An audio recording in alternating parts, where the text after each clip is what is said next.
We're here at Imagine AI Live at the Fountain Moon, Las Vegas, and I've got a very special guest, Nick Warner. Warner, how are you? I'm doing great.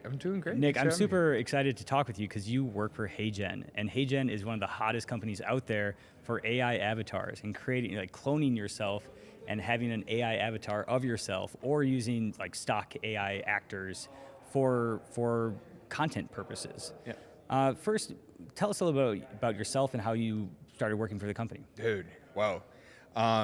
So I've been in tech for pretty much my entire career. I helped start a app company when I was in college. This was like in 2013. Where'd you go to college? San Diego State. Nice. The Harvard of the West, people say. Really, where my fascination has been is just like on emerging technologies. So during that time, you had Facebook was going into their mobile apps. Mobile apps were now becoming a better thing. The iPhone was getting way more adopted, 2011, 2012. And since then, I've gone in so many different ways in my career. Founder, ran an agency, was at a company called Fair, which is a car subscription company. Yeah, I've heard of that one. It was an amazing experience. SoftBank company, went through the ebbs and flows. Oh, SoftBank dumped the truck of cash on you? Oh, dude, $1 billion, and I came right in. Oh, wow. And then previously I helped start, before HeyGen, a subsidiary of Fanatics Live, which is a live shopping platform for the company Fanatics. And in fact, I found HeyGen. I left Fanatics in May of last year, and I spent the summer immersing myself in AI, talking to founders, like basically calling my friends at VC companies. I'm like, yo, I'm on a bit of a sabbatical. Yeah, I want to immerse myself in. Yeah, nice. And what was interesting is that, like, the dynamic of AI companies is very unique. I met founders, and I met companies that were just like wrappers of APIs. Yeah. Like kind of like flash pan gimmicks, Yeah. you know? Like if you remember like the flashlight app on the iPhone, and then the iPhone comes out with the flashlight and like kills the app. I saw so much of that type of stuff happening in the space, which made me have a sense of like a caution, I think, when it came to my next company, my next role. And a couple of things bubbled up to me. One, understanding the defensibility around the technology. So if you have any proprietary knowledge, models, or anything that's going to make you more valuable as a company is important. The second being how you're positioned in the emerging market. So I think what's cool about AI is that you can verticalize very quickly with almost anything now. I don't think there's been a sense of like technology or business unlock like artificial intelligence has been ever, maybe since the internet, but even still, like, AI is a different beast. And at HeyGen, you know, we have our own models, we have our own technology, and we have like a pretty horizontal platform where you can do pretty much anything. And I think for me, that checked a lot of boxes. And I met Joshua, the CEO. The first time meeting him, we taught for like 4.5 hours on a whiteboard, just jamming and cranking on stuff. And in person, yeah. Yeah, and then, you know, kind of figure it out. Amazing. So talk to us about where HeyGen is now and its capabilities. Nice. Great question. So the first thing I have to say is whatever you see on the platforms is the worst it's ever going to be. I think when if you've used the platform over the last month, we launched a new model called Avatar 4, something that we're very proud of. I think the idea there is we are focusing our technology on the little things that bring pixels to life, and it really shows in so many different aspects of the product. Whether it's like translation, or if it's avatars just from like a photo, or if it's character creation. And where we're going right now as a company that I can like share publicly. I heard you have a big announcement coming up. We've got some cool things next week. Exciting. But I think of it as like HeyGen right now is sitting on a war chest of new tech that our species has never seen before. And we have learned a lot about what it takes to take products to market. One, in this space where there's so much noise, you know, and two, like how to productize these capabilities in a way that makes sense for users. Like I think one way of explaining it is, with AI, you have to productize so different. Like it's not like an app where, if I was Airbnb, I'm not like, hopefully I don't get like some pushback for that, but if I was Airbnb, I had influence from Expedia or Hotels.com for like 10 years before I even started my company. You had a point of reference of like how to build a product that was similar to your adjacent space. And with AI, no one's done this before. Like, no, and so we're kind of figuring it out on our own, like where the technical aptitude is for the users. So we're prioritizing a lot of technology. We're also trying to make AI way more accessible for people who aren't technically inclined. So what does that mean? It means making video creation as effortless as possible, really. And simple things that users can do, or how what they naturally have access to as far as footage or some content or any idea, like maybe that will turn to a video very easily. And your title today at the company is? Head of Creator Growth. Okay, so are you working with a lot of creators? Creators and helping them succeed? Yeah, I think one way of looking at it is, HeyGen, we have a side of the business that caters very much to the application of HeyGen's tech within the business use cases, right?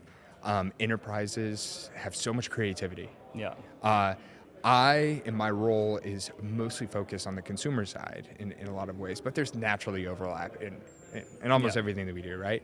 So what I'm most interested in is like the non-business user or like the single entrepreneur is maybe a better way of putting it, like subscriber-focused creators. Yeah.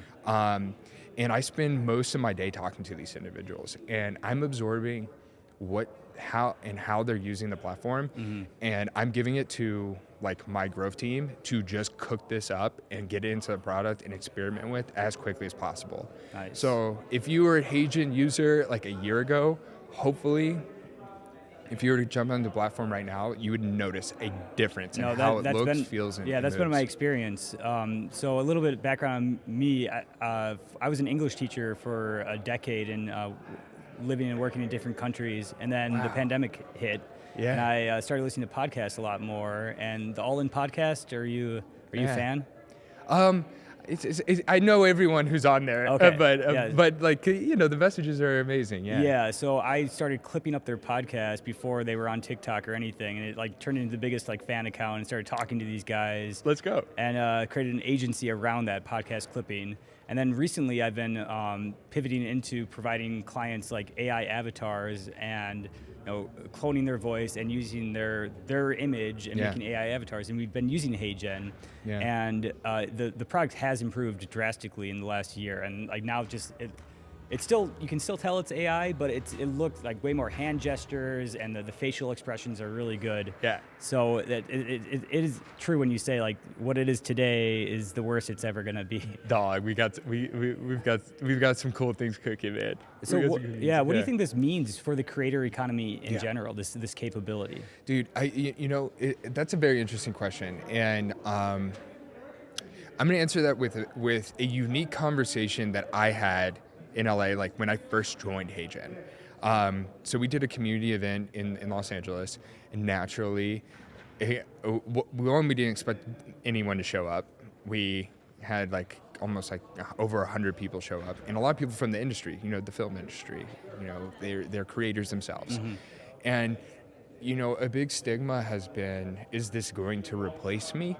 Right? And some of the apprehension that comes with this technology as like, sort of filling a void that my content fills for others, therefore I'm going to lose my audience. But that's it. It's a natural reaction to the unknown, which is, what we do as humans. But really how I framed it is that when you're a creator, like your constraint is this. Yeah. And time. Yep. Right? And this. And your your voice. And your voice. Absolutely your voice. And so creators are using HeyGen. When I talk to them, like, yo, how many times are you flying this week? They're like, dude, I spend 4 days out of the week on a plane. And I'm like, okay, like how many ad spots you got this week? They're like, I got 24 ad spots because I'm doing 3 podcasts this week. I'm like, all right, sweet. Record your avatar and type up all of those ad spots on the plane and you're good to go. Or, you know, like replay some of your footage that you've had from a video, I don't know, 2 years ago with a new updated content with your avatar, and that's effortless and it's free.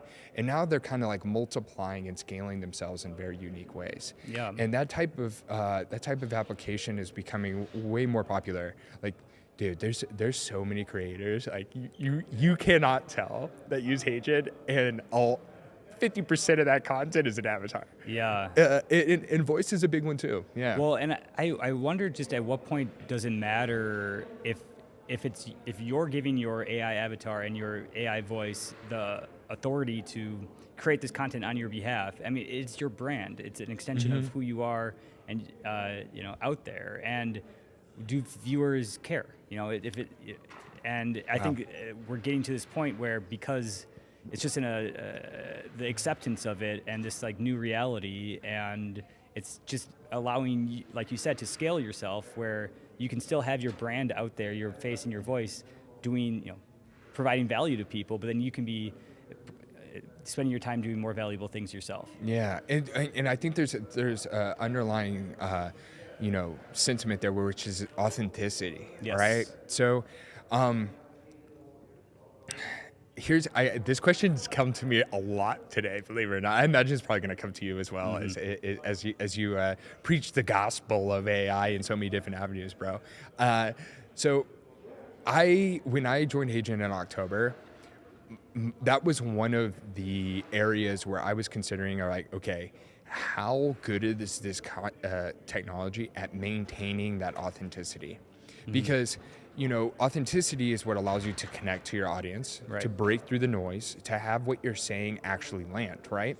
So it's also something that's impossible to measure, right? Like, you measure it based off of views, based off subscribers, based off of likes, based off of comments, right? And that's stuff I don't have access to as a business, as a platform, because all that stuff's on your account. But what's interesting is that we have little ways of seeing how this has grown, and I'll share a couple of them. One is our interactive avatar, okay? So the HeyGen interactive avatar, it's like I am a synthetic avatar talking to a human being, asking them questions, expecting answers. One of the most intimate parts of authenticity, full-blown dialogue, right? And without going into too many figures here, but imagine I start in October and I see how many hours and I'm talking hours like our conversation, is spent on interactive avatars. And let's say it's 4, okay? Over the last 6 months, that hour of 4 is now like 400, dude. Wow, 100x. Like, yeah. And what that's telling me is that people are getting more comfortable, and they're getting more comfortable, and I don't think it's like less desensitized. I think it's this perfect balance between realism, matching expectation, and really, like, the generation like below us and below them, dude, they're going to not care whatsoever because most of their reality is going to be synthetic, you know, so that they can spend time thinking about other things, you know, like really scaling themselves in different ways. Hopefully that was a good answer. No, that was a very good answer. So without giving us any details of things to come, where do you see the technology being, a year from now? Dude. So it's rather interesting. I think with AI right now, it's nearly impossible to predict because every business is in war mode, right? Yeah. You know, I am like, if I were to be a CEO, I'm a wartime CEO, dude. Yeah. Most of HeyGen, we hire wartime individuals, which is a big part of our DNA, right? And when you are going through war as a business, as an industry, you have to understand what the competition is doing and understand how you're doing things better in a very precise manner. And I think we have that dialed in our company very, very well, but others do as well. Yeah. And what that means, when you have that kind of muscle, it flexes in different ways very quickly. Like you look at like Google VO3 that came out last week, dude. Now, big flex, right?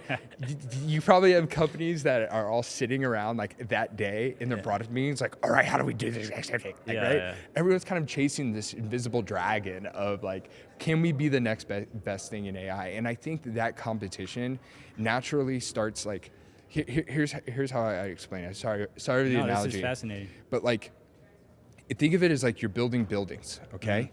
And eventually you have a bunch of different skyscrapers, and these contractors are competing at how high they can get to the tallest building. Over time, those contractors are gonna cut corners, and you're gonna see these tall buildings fall, dude, all over the place. You kind of saw that in the gig economy that happened when a bunch of different like gig workers come up. It all kind of like bubbles up to the surface. You see it with, you know, the content sort of war that's been going on between Netflix, Hulu, and Max, all of them. They start to bubble up to the surface. And I think companies are going to get in that direction here really quickly. And that's going to define where this technology goes. Now, going back to your original answer, I think I really can't predict it, but creativity is going to be unlocked in ways we've never seen before. For example, like maybe my career has been a writer, writing stories, bringing my own imagination to life on words. And now I can take that entire book and I can turn it into a 2.5-hour movie. How do I build an enterprise around that? You know, it's like, and what systems, what businesses work for me to build that enterprise? Yeah. Like, that's kind of where I see the, you know, the intermission taking place maybe in the next 6 months. And, you know, pushing the limits of how dynamic the footage and stuff like that can go. Yeah. Yeah, it's really, you know, getting to a point where if you can think it, you can create it and get it on a screen. You know, it's really fascinating time. And just hearing about your description of the wartime CEO, wartime companies, and how that's happening in real time here in the United States, but not just in the United States, between countries. Yes. And it just no wonder the AI capabilities are going to grow exponentially, and we're living in such incredible times. Yeah. And it's an amazing time to be alive. It's amazing to talk with you, and it's such a cool company that I use every day. And let's go. Yeah, thank you for being here at Imagine It Alive. How's your experience been at our conference? Oh man, it's been awesome. I'd say like Steve got a text message from me like a couple weeks ago, and I'm like, hey man, like you've never met me before, but I heard about this. Like, oh nice. Can we join? Nice.